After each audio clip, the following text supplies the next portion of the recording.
Assalamualaikum warahmatullahi wabarakatuh. Perkenalkan, saya Neng Mariama, bertugas di SMK Negeri 2 Kota Serang. Kali ini saya akan memberikan pembelajaran pendidikan agama Islam pada kelas 11. Sebelum kita belajar, marilah kita berdoa terlebih dahulu. Bismillahirrahmanirrahim.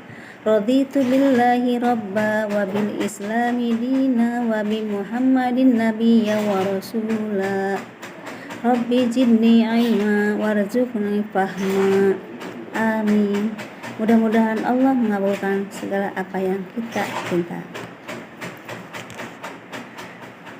Beriman kepada Rasulullah SAW adalah salah satu rukun iman yang keempat, di mana keimanan seseorang tidak akan sah sebelum kita mengimani semua para nabi dan Rasulullah SAW.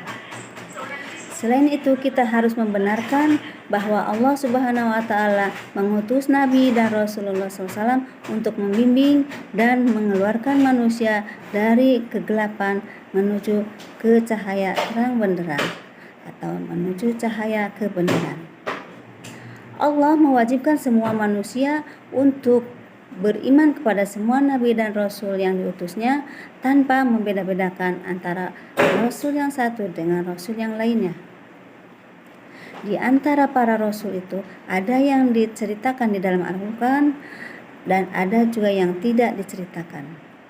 Adapun yang diceritakan dalam Al-Quran berjumlah 25 orang. Pada setiap umat pasti ada Rasul sebagai teladan hidup yang harus diikuti ajarannya dan diteladani jejaknya.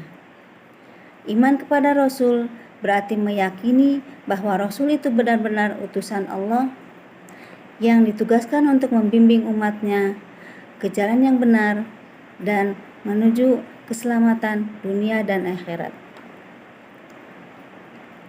Iman kepada Rasulullah merupakan kewajiban yang hakiki sebagai umat muslim karena merupakan bagian dari rukun iman yang tidak dapat ditinggalkan.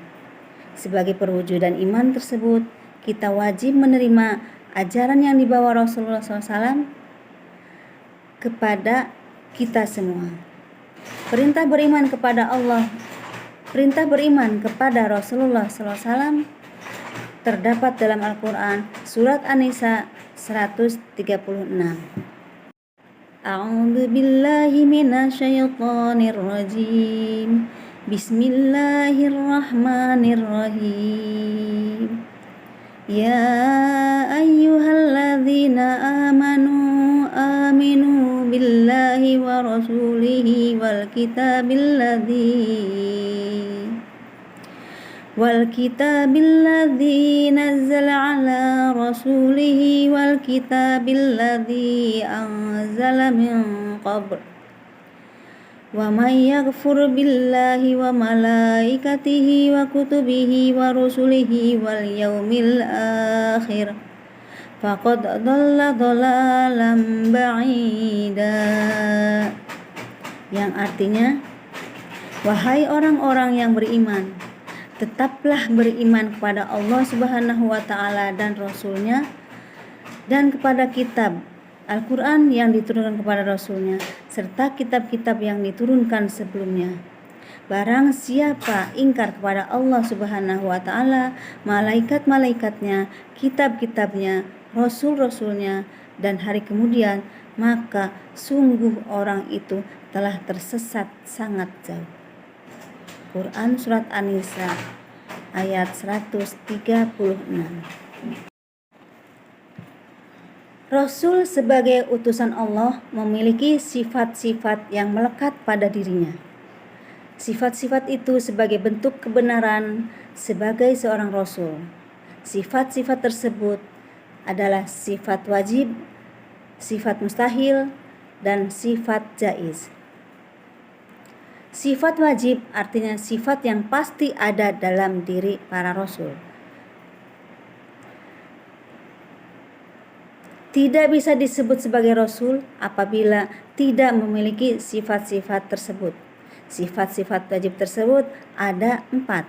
Yang pertama adalah sifat wajib sidik, yang berarti Rasul selalu benar atau jujur. Yang kedua, sifat wajib bagi Rasul yang kedua adalah amanah, yang berarti dapat dipercaya. Rasul selalu dapat dipercaya. Sifat wajib yang ketiga adalah tabligh. Tabligh berarti di sini menyampaikan. Yang keempat, sifat wajib yang keempat adalah fatonah. Fatonah di sini adalah bahwa Rasul memiliki kecerdasan yang sangat tinggi. Adapun sifat mustahil adalah sifat yang tidak mungkin dimiliki oleh Rasul. Sifat mustahil ini adalah lawan dari sifat wajib. Yang termasuk ke dalam sifat mustahil di sini adalah pertama, al-kizib, artinya mustahil Rasul berdusta. Yang kedua, sifat mustahilnya yaitu sifat mustahil yang kedua adalah khianat. Khianat berarti mustahil Rasul itu berkhianat. Yang ketiga, sifat mustahil yang ketiga adalah al-kitman. Al-kitman di sini artinya mustahil Rasul menyembunyikan kecerdasan yang sangat tinggi. Adapun sifat mustahil adalah sifat yang tidak mungkin dimiliki oleh Rasul. Sifat mustahil ini adalah lawan dari sifat wajib. Yang termasuk ke dalam sifat mustahil di sini adalah pertama, al-kizib, artinya mustahil Rasul berdusta. Yang kedua, sifat mustahilnya yaitu sifat mustahil yang kedua adalah khianat. Khianat berarti mustahil Rasul itu berkhianat. Yang ketiga, sifat mustahil yang ketiga adalah al-kitman. Al-kitman di sini artinya mustahil Rasul menyembunyikan kebenaran. Yang keempat, balada, artinya mustahil Rasul bodoh. Sedangkan sifat jaiz bagi Rasul adalah sifat kemanusiaan, yaitu ar-adul basyariyah, yang artinya Rasul memiliki sifat-sifat sebagai manusia biasa, seperti merasakan sakit, merasakan bahagia, senang, lapar, sedih, tidur, berkeluarga. Bahkan seorang Rasul pun tetap meninggal sebagaimana manusia lain. Rasul juga memiliki sifat-sifat yang tidak terdapat pada selain Rasul. Adapun sifat-sifat tersebut adalah sebagai berikut. Yang pertama adalah ismatur Rasul. Ismatur Rasul di sini adalah orang yang maksum, artinya terlindung dari dosa dan salah dalam kemampuan pemahaman agama dan ketaatannya kepada Allah dalam menyampaikan wahyu Allah. Oleh karena itu, sebagai seorang Rasul selalu siaga dalam menghadapi tantangan dan tugas apapun. Yang kedua adalah iltizamur Rasul. Iltizamur Rasul adalah orang-orang yang komitmen, orang-orang yang selalu komitmen dengan apapun yang mereka ajarkan. Mereka bekerja dan berdakwah sesuai dengan arahan dan perintah Allah. Meskipun untuk menjalankan perintahnya harus menghadapi tantangan yang berat, baik dalam diri ataupun dari luar. Dalam arti baik dalam diri sendiri ataupun dari para musuh-musuhnya. Rasul tidak pernah menghindar ataupun mundur sejengkal pun dari perintah Allah, walaupun tugas-tugasnya sangat berat. Para Rasul dipilih Allah dengan mengemban tugas yang tidak ringan. Di antara tugas-tugas para Rasul adalah yang pertama, menyampaikan risalah dari Allah. Yang kedua, mengajak bertauhid atau mengesahkan Allah, menjauhi perilaku-perilaku musyrik. Yang ketiga, memberi kabar gembira kepada orang mukmin. Yang keempat, memberi peringatan kepada orang kafir. Yang kelima, menunjukkan jalan yang lurus. Yang keenam, menyucikan atau membersihkan ataupun menyucikan jiwa manusia serta mengajarkan kepada mereka kitab dan hikmah. Yang terakhir itu adalah sebagai bagian dari hujah kepada manusia. Di sini pentingnya manusia beriman kepada Rasul bukan tanpa alasan. Selain karena diperintahkan oleh Allah Subhanahu wa taala, juga ada manfaat atau hikmah beriman kepada Rasulullah. Ada beberapa hikmah yang dapat kita petik dari beriman kepada Rasulullah Sallallahu Alaihi Wasallam. Hikmah beriman kepada Rasulullah di antaranya adalah sebagai berikut.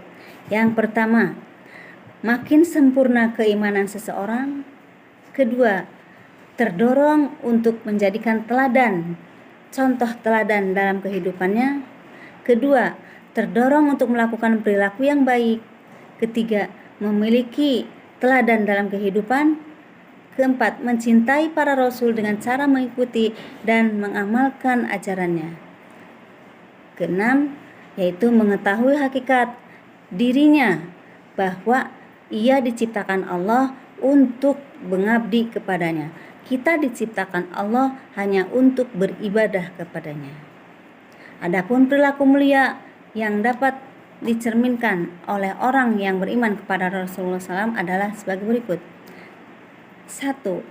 Menjunjung tinggi risalah atau ajaran Allah yang disampaikan Rasulnya. Kedua, melaksanakan seruannya untuk beribadah kepada Allah. 3.